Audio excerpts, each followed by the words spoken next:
Olá, estamos começando a Estação Cultura de hoje, que vai falar da cidade do carnaval, da cidade excitante demais, da cidade maravilhosa, da cidade do samba do avião, da cidade que todo brasileiro aprendeu a gostar e que é a personagem de um livro.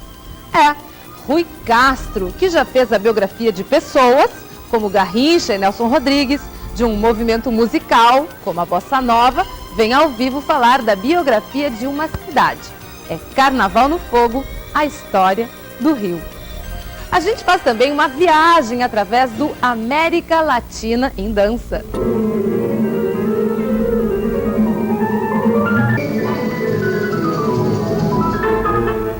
E vai fundo no tango. O tango de ontem, hoje e sempre. E confere o trabalho do grupo Sofos e Safos, que levam teatro e literatura às escolas. O programa está pronto, é só curtir. Fique aí, o Estação Cultura está no ar.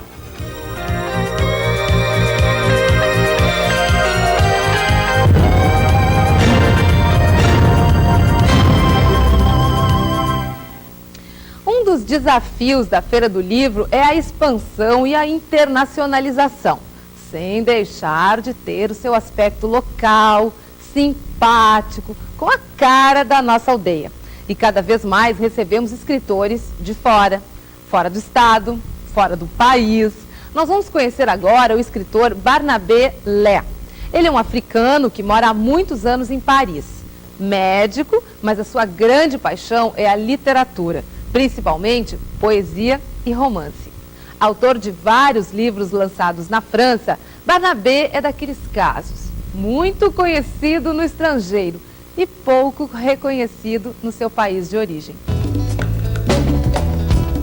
O escritor africano Barnabé Lé é de Benin, ex-colônia francesa. Na Feira do Livro, ele está lançando a tradução brasileira de seu primeiro romance, Mulher na Luz da Aurora, escrito na década de 70. En même temps que je racontais cette histoire, j'ai voulu... Através desse livro eu quis mostrar as relações entre um pai e um filho, as relações entre um homem e uma mulher, isto é, em suma, as relações entre as pessoas no âmbito de um regime militar. Quand ils sont sous une oppression militaire. A intenção de se tornar um escritor surgiu na adolescência. Nessa idade, o meu pai um dia me perguntou o que você quer fazer na vida, qual é a profissão que você quer abraçar, e eu disse que eu gostaria de ser escritor. Et mon père m'a dit, ah non, non, écrivain, ce n'est pas un métier. Ce n'est pas un métier pour un petit Africain. E meu pai me disse, não, mas escritor não é uma profissão para um menino africano. E como ele viu que eu fiquei um pouco triste quando ele fez essa observação, ele me disse, olha o exemplo do teu tio materno. Ele é médico, ele troca de carro todo ano, ele tem a mulher mais bela do país. Alors ce dernier argument a achevé de me convaincre qu'il fallait que je sois médecin. E esse último argumento, então, acabou me convencendo de que eu deveria ser médico. Hoje residente em Paris, Barnabé Lé diz que seu país, o Benin, que até 1975 era chamado de Dahomey, tem muitos pontos de aproximação com o Brasil. Segundo ele, em Benin há muitas famílias Oliveira, Silva e Pereira, descendentes de ex-escravos que foram trazidos para o Brasil e que trilharam o caminho de volta. O Brasil é ouvert sur tous les vents. O Brasil é um país que é uma cultura que é muito aberta para as correntes culturais que vêm de fora, e este é um fato que me dá a certeza de que o meu texto será bem recebido no Brasil.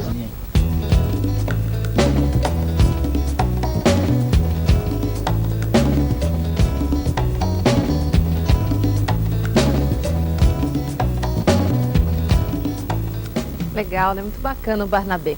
E agora vamos de teatro. Teatro para crianças, teatro que forma espectadores, teatro que os aproxima da literatura. Este é o trabalho do grupo Sofos e Safos, levar peças baseadas em obras literárias até as escolas. 3 olhares brasileiros sobre a vida e o destino em um tempo é a montagem da vez. São fragmentos de Vidas Secas, A Rosa do Povo e A Hora da Estrela. Fabiano seguiu o Sofos e Safos é uma célula da Companhia Vitrine da Arte, que é o nome da produtora. Nós existimos, Sofos e Safos, há 3 anos. O nosso carro-chefe sempre foi o infantil, E esse ano, Sofos e Safos, assim, pensou, bom, que tal nos inserirmos no ambiente pré-universitário? E aí veio esse desafio. Um infeliz em busca da sobrevivência. E como é que vocês fizeram a escolha dos textos que iriam trabalhar? Chegamos a essa conclusão que começar por 3 obras que têm ponto em comum a opressão, a humilhação, já seria algo interessante.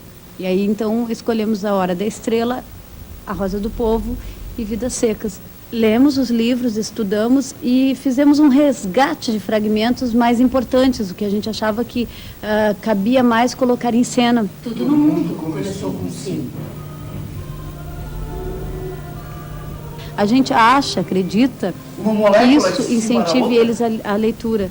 Quem já conhece, conhece. Quem não conhece vai ficar curioso a partir do momento que vê a narrativa com a linguagem visual, enfim, que a gente está usando. E é um trabalho que mostra exatamente a essência disso tudo que o vestibular cobra.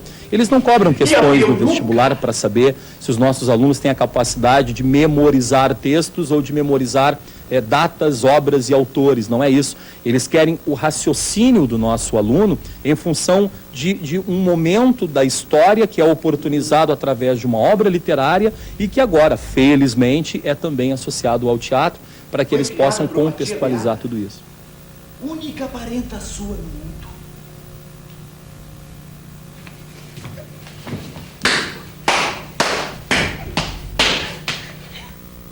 No próximo bloco, espaço para as danças típicas da América Latina. Já voltamos. Olha, entre todas as espécies que habitam o mundo, o homem é o bicho que mais merece morrer. Na verdade, sabe, eu já matei mulher, por isso que me chamam de canibal. Vai lá. Fica lá com aquela bilolada da Kika, aquela cebosa da Daisy, vai. Ó pra vocês. Arroz, arroz.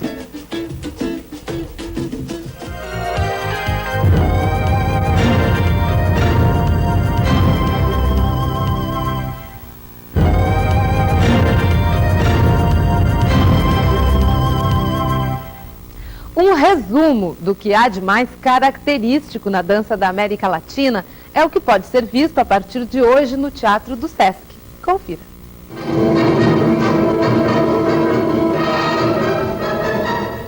O espetáculo apresenta ritmos característicos da América Latina e foi montado a partir da reunião de profissionais gaúchos da dança com o coreógrafo argentino Miguel Sáenz, pesquisador do folclore americano. Falei um dia ao Rony, produtor cultural, eu disse seria bom agora que está em auge do Mercosul, a América Latina que quer ser unida, tudo isso, fazer um espetáculo onde se façam danças de todos os nossos países, não, de América Latina. É uma coreografia que é uma projeção do folclore, né? E tem uma conotação de dança neoclássica. Tem ritmos paraguaios, chilenos, da Argentina, tem cubano, tem o tropical.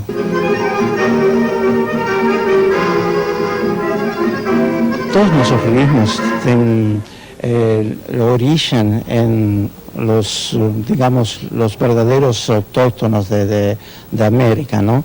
Los indios y toda la gente, por eso las danzas son guaraníes, son danzas del altiplano, danzas de carnavalito, huayno, después danzas argentinas, mas eu acho que estão todos misturados um pouco com o origen de las danzas espanholas também.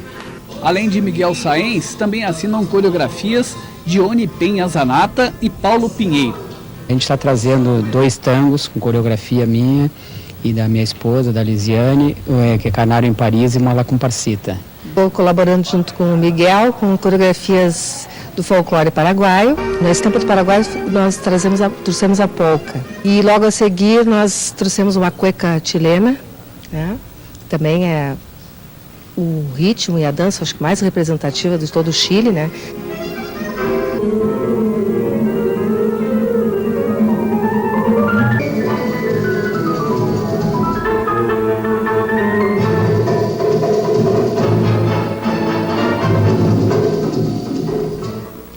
E o coreógrafo argentino, que mora em Porto Alegre há muitos anos, o Valentim Cruz, está apresentando um espetáculo, aí sim, totalmente dedicado ao tango. É tango de ayer, de hoy e de siempre, em uma apresentação única hoje às 8h30 da noite no Teatro de Câmara Túlio Piva. O espetáculo procura mostrar os caminhos e as influências musicais que fizeram do tango um meio de identificação nacional da Argentina.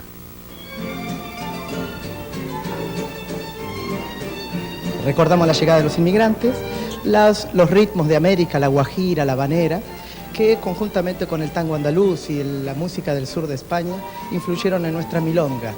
Y el ritmo de candombe para nosotros y candomblé para ustedes influyó en esa milonga, el tan, tarán, tan, tan, tarán, tan, tan, tarán, tan, tan.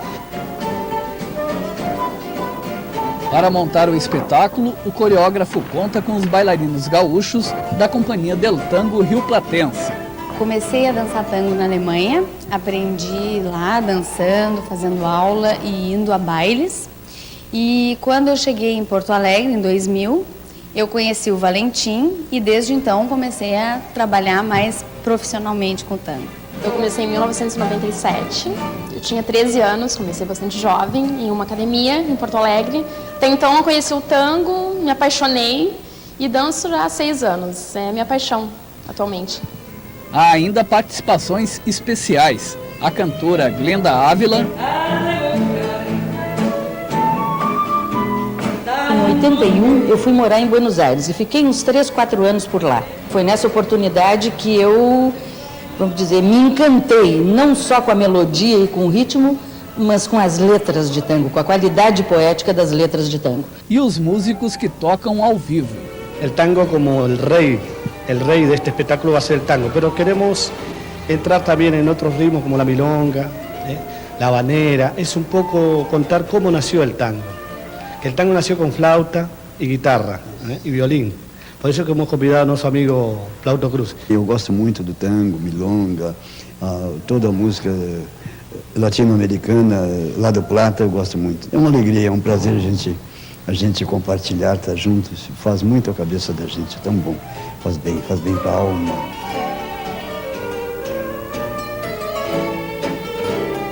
Después surge el tango, que es un ritmo más marcado, más lento, cham, cham, cham, más marcha. Ese tango, esa milonga, esos valses criollos que tomaron característica propia en el Río de la Plata, que tomaron la base del vals europeo, pero que en el Río de la Plata tomó una característica más tipo ranchera, más marcado. Música, maestro! O espetáculo foi produzido pela italiana Bárbara Cannata, que se apaixonou pelo ritmo argentino, veio para o Brasil e se aliou ao projeto de divulgação do tango.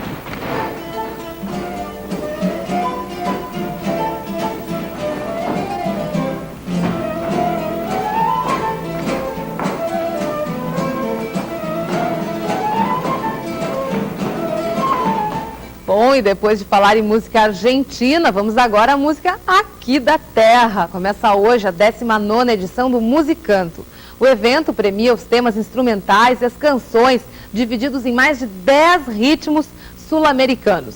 O Musicanto acontece até sábado no Centro Cívico e Cultural Antônio Carlos Borges, em Santa Rosa.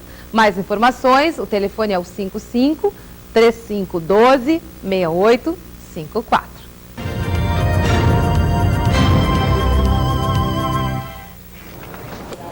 Hoje acontece no Teatro Dante Baroni da Assembleia Legislativa a exibição de 2 curtas gaúchos premiados no último Festival de Cinema de Gramado. São eles Rita, de Marcelo Lima, e Pesadelo, de Thomas Kreus. No final da sessão ainda tem a apresentação do longa Neto Perde a Sua Alma. É às 8 horas da noite.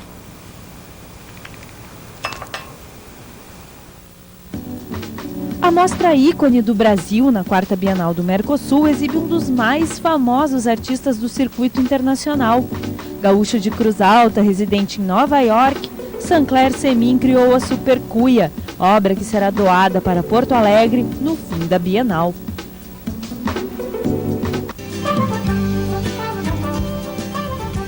O 14 Bis atualmente se divide entre os palcos e o estúdio, preparando seu novo CD. A banda mineira traz músicas novas, mas a base do repertório são os sucessos reunidos no CD Bis Acústico. E eles se apresentam essa noite em Porto Alegre, no Abbey Road Studio Pub. Os ingressos custam R$20, mais consumação de 10. Há um passado no meu presente, o sol bem quente lá no meu quintal. Toda vez que abro já me assombro, o menino me dá a mão e me falam de coisas bonitas que eu acredito que não deixaram de existir. Amizade, palavra, respeito, caráter, bondade, alegria e amor. Legal, né? 14 bis. A gente agora faz o intervalo e já voltamos.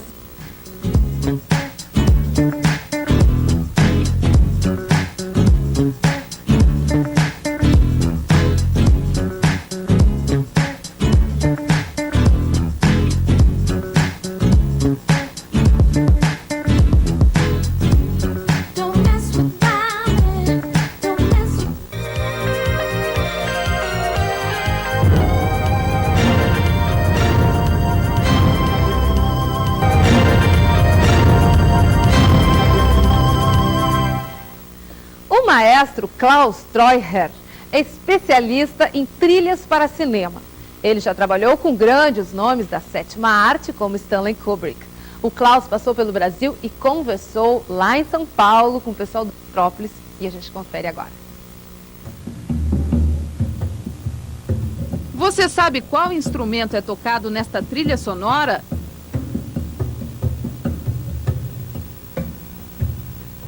Se você não disse piano, o alemão Klaus Treuher conseguiu o que queria.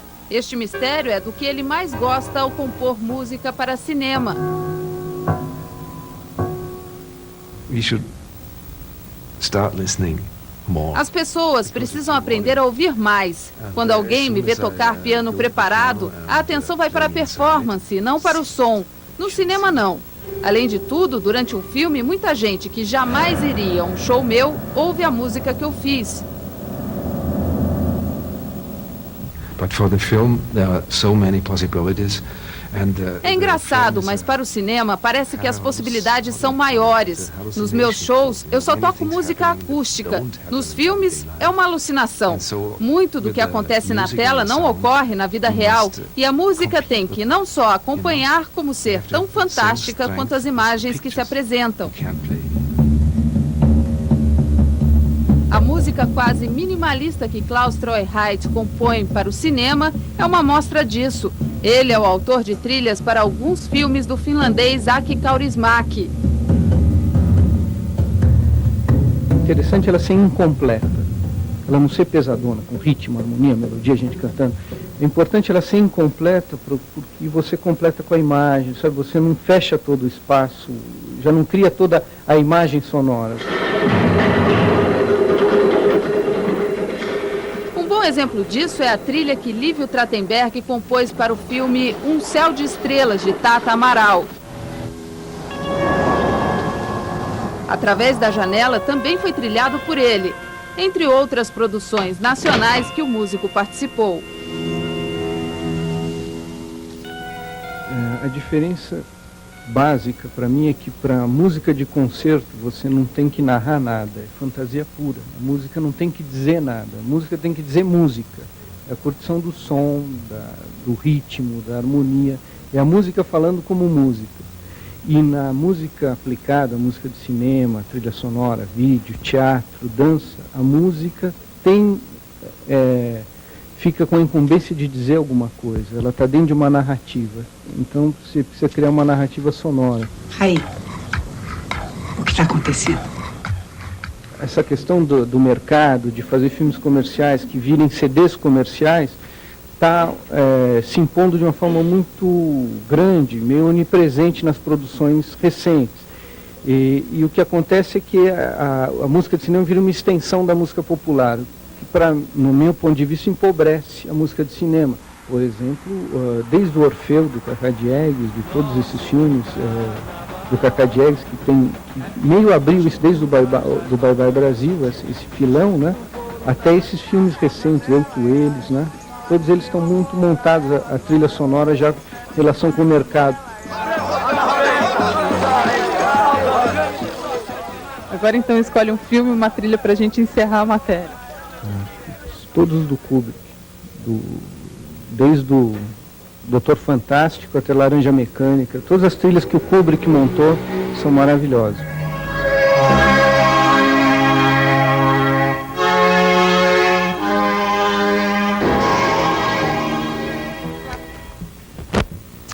Bom, está chegando agora aqui, eu acho que no nosso estúdio, né, o Rui Castro, está esperando ele entrar aqui da recepção até o nosso estúdio, já que o avião dele atrasou um pouquinho na chegada aqui em Porto Alegre. Enquanto o Rui não chega para falar de Carnaval no Fogo, eu vou falar para vocês desse livro aqui, ó, Tipo Assim, gente, que é um livro super bacana, de crônicas do Cledir, que é conhecido de todos nós. Ele autografa na Feira do Livro de Pelotas, está aí chegando o Rui. Um livro de crônicas muito bem escrito, divertido, que narra as peripécias do Cledir em família, em viagens, no trabalho, tudo com muito bom humor, o que é uma característica, né, do Cledir. Tipo Assim já está entre os mais vendidos da Feira do Livro de Porto Alegre, figurando em 8º lugar. Falando nisso, no sábado ele vai estar no pavilhão de autógrafos. Cheguei a ficar cansada, Rui, aqui com a tua chegada, na Feira do Livro de Porto Alegre, às 7 da noite. Rui, tu que chegas correndo e eu que me canso aqui, menino. Pois é, acabando de chegar do Rio, 3 horas dentro do avião. Atrasou um pouquinho o avião, o voo, né? Atrasou lá. Mas tudo bem, é muito bom te ter aqui, um prazer.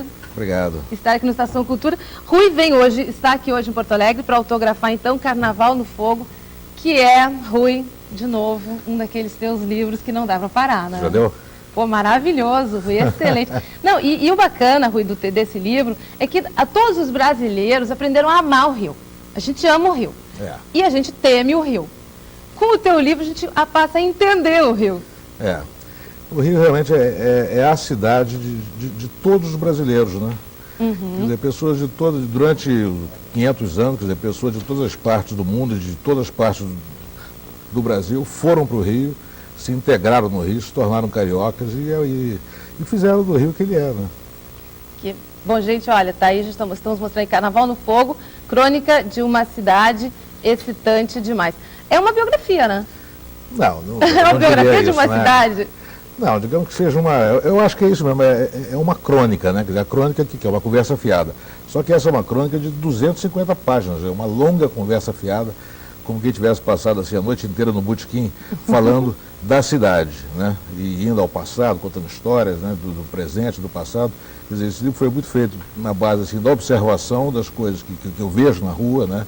Que eu sinto, que eu ouço e tudo mais, e idas ao passado para avalizar, digamos assim, historicamente aquilo que acontece hoje. Né? Ele é leve, sim, tem essa coisa de botequim, mas ele é profundo, a gente vai... Quando eu falo que é uma conversa botequim, na verdade é como se eu estivesse desmerecendo meu próprio produto, né? Quer dizer, só eu sei realmente o que Não, mas é que tu está falando do Rio, né? Então o Rio tem isso. Exatamente, quer dizer, eu tive que ler, sei lá, umas 300 livros, né, para fazer, né? Levei 2 anos trabalhando nesse livro, dos quais 9 meses só escrevendo. Tem muita informação histórica, mas foi tudo muito pesquisado, né? Também, né? Quer dizer, eu consultei 4, 5 livros para cada episódio histórico que eu narrei ali, quer dizer, eu acho que ele está todo certinho e tudo. Agora, ele não tem a pretensão de ser uma tese, um ensaio, uma história, né? E nem o Rio, graças a Deus, exige esse tipo de tratamento pesado, né? Quer dizer, é uma coisa realmente que é como o Rio, você passeia pelo livro como você passeia pelo Rio. Perfeito. Não, e como eu falei antes, eu sou porto-alegrense, da Gema, e te digo isso, a gente passa a entender o Rio, por exemplo, coisas como esse jeitinho brasileiro, ele nasceu no Rio, né? Todas as coisas boas e as coisas ruins do Brasil, na verdade, nasceram no Rio, né? Porque foi onde as coisas começaram. Agora, o Rio tem uma capacidade autocrítica muito grande. Não existe ninguém mais crítico que o carioca a respeito da própria cidade, né? Talvez seja isso que faça com que, como essa autocrítica não existe em outras praças, né, com a mesma intensidade que existe no Rio, de repente essa autocrítica vaza para outras cidades e de repente as pessoas só ficam enxergando o lado negativo do Rio. Mas o carioca não tem aquela coisa que nem assim, mãe que fala de filho, assim, eu posso falar, mas ninguém mais pode, assim. É evidente, né? Porque é um pouco injusto também, porque se você pegar, por exemplo, a coisa que você falou, por exemplo, todo brasileiro ama o Rio, todo brasileiro teme o Rio. Mas não há por que temer o Rio mais do que você tem que temer outras cidades.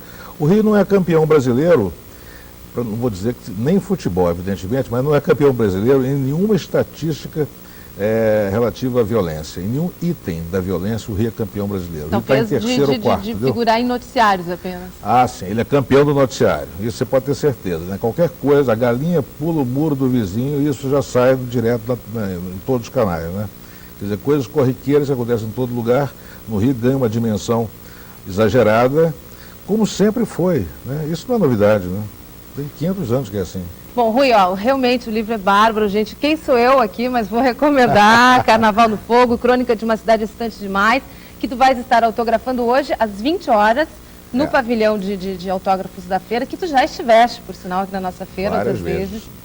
E tem até umas passagens curiosas, pena que a gente não vai poder contar aqui, mas de autografar livros em situações boas e não nem tão boas. Não, mas foi sempre um prazer. Tá certo. Rui, antes da sessão de autógrafos, também tu participas de um debate em cima de um filme do Nelson Pereira dos Santos. Eu acho que é o contrário, né? Quer dizer, eu vou fazer uma palestra antes sobre esse livro, sobre o Rio, depois aí tem os autógrafos, depois vou participar de uma mesa sobre o Boca de Ouro, que é um filme do Nelson Pereira dos Santos, baseado numa peça do Nelson Rodrigues. Perfeito. Então tá aí, Carnaval no Fogo, hoje à noite, Rui Castro, aqui agora conosco, vai estar autografando o livro, com certeza, todos lá com seus livros na mão, eu já vou pegar o meu autógrafo aqui. Dito isto, vamos ficando por aqui, gente, com a alma lavada, com a sensação de que a gente trouxe o melhor do que acontece na cena cultural gaúcha. Até amanhã, quando nós voltaremos para apresentar um programa todo feito na Feira do Livro. Tchau. Obrigada, Rui.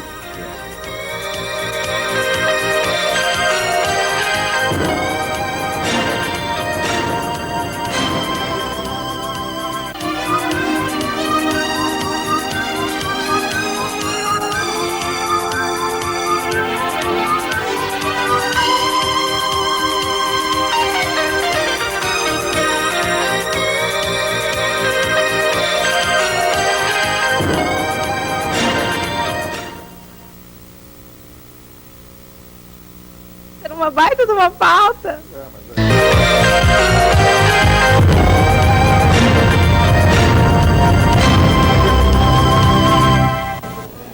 Olá, estamos começando o Estação Cultura direto da 49ª Feira do Livro, a feira que está batendo todos os recordes de público. Já não se pode dizer a mesma coisa em termos de venda, mas a feira termina domingo, até lá muita coisa pode mudar. E já estamos também começando o último final de semana da feira. Vamos conversar com vários escritores que ainda vão autografar hoje, amanhã e domingo, como a Dulce Ribeiro, que está aqui ao meu lado, que vai autografar o livro Você, a Diferença na Era da Relação. Também vou conversar com Zé Antônio Pinheiro Machado, o campeão de vendas nesta Feira do Livro. A feira está chegando ao seu final e hoje um balanço da 49ª Feira do Livro de Porto Alegre. E o mapa astral da 50ª Feira do Livro. O ano que vem a feira faz 50 anos, pois a astróloga Amanda Costa, que autografou um livro aqui na feira, fala do mapa astral da Feira do Livro para o ano que vem. A música de Dudu Sperbi e Toneco da Costa, tocando e cantando Chico Buarque. E tem muito mais. Este é o Estação Cultura da Feira, que está entrando no ar.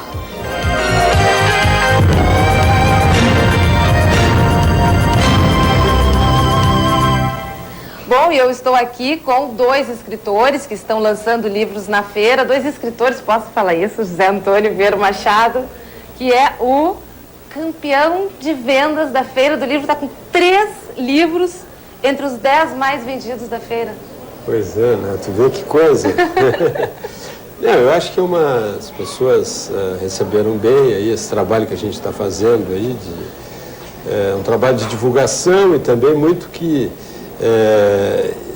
enfim, são livros que têm a possibilidade, tem a receita, tem leitura também, né? Não é só a receita, né? Não é só a receita, e mesmo as receitas são muito que tem a ver com o mundo das pessoas, são receitas simples, fáceis, baratas, e que tem sempre um toque surpreendente, né? De uma coisa assim.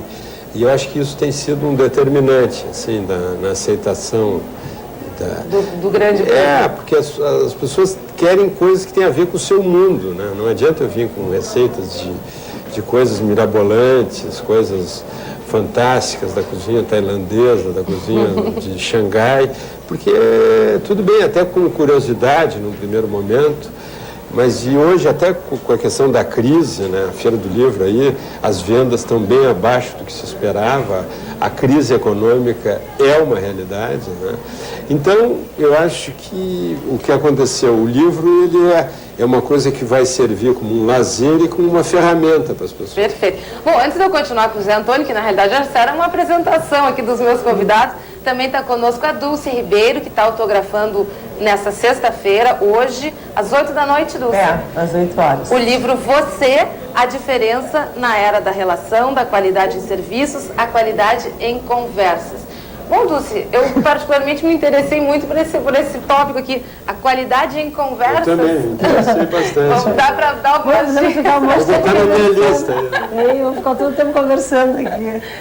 Como é que a gente pode ter mais qualidade nas conversas, Dulce? Bom, acho que o caminho um dos caminhos é se conhecendo, né? É o autoconhecimento, mas o livro ele é resultado do meu trabalho, especificamente trabalhando com atendimento e na área de serviços. E eu fui concluindo assim que o serviço ele está na mão das pessoas e os bons serviços é uma coisa hoje obrigatória, assim como um bom produto, como tecnologia, como informação. E o que está mudando mesmo no que se refere à competitividade é a maneira como as pessoas se relacionam. Então hoje tu vai preferir uma empresa que se relaciona melhor contigo.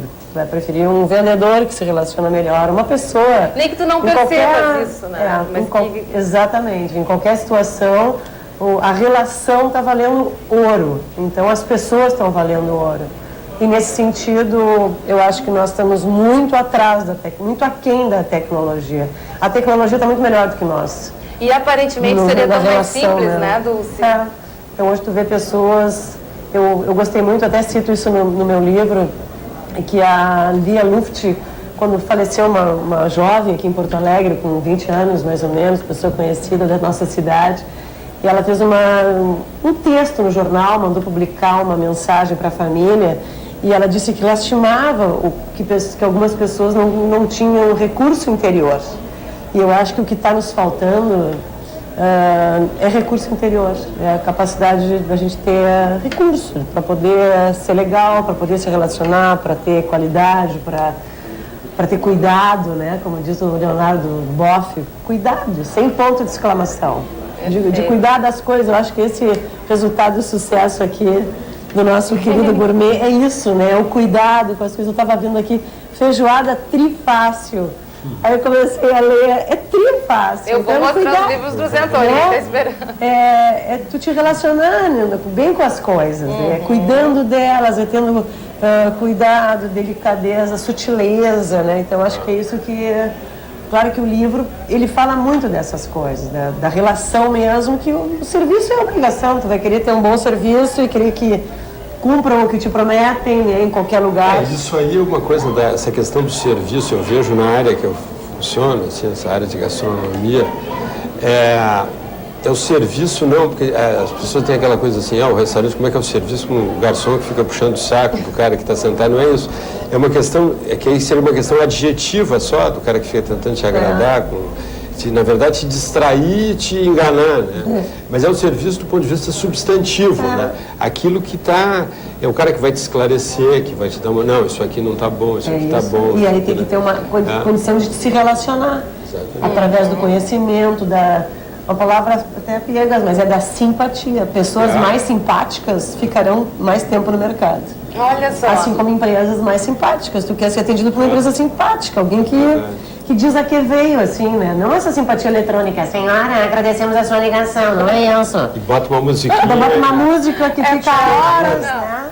Agora, então, curioso, uma coincidência entre vocês dois aqui é que vocês dois estão lançando livros que advêm do trabalho, da experiência do trabalho de cada um. O José Antônio Pinheiro Machado, com as suas comidas maravilhosas, por mais simples que sejam nesse momento, esse nicho que tu estás buscando, são maravilhosas. A Dulce com o trabalho de assessoria, não sei se até é o termo correto. Vocês estão falando do que vocês conhecem, do trabalho de vocês. Eu acho que de tanto ver assim na área de atendimento, que é o meu foco principal,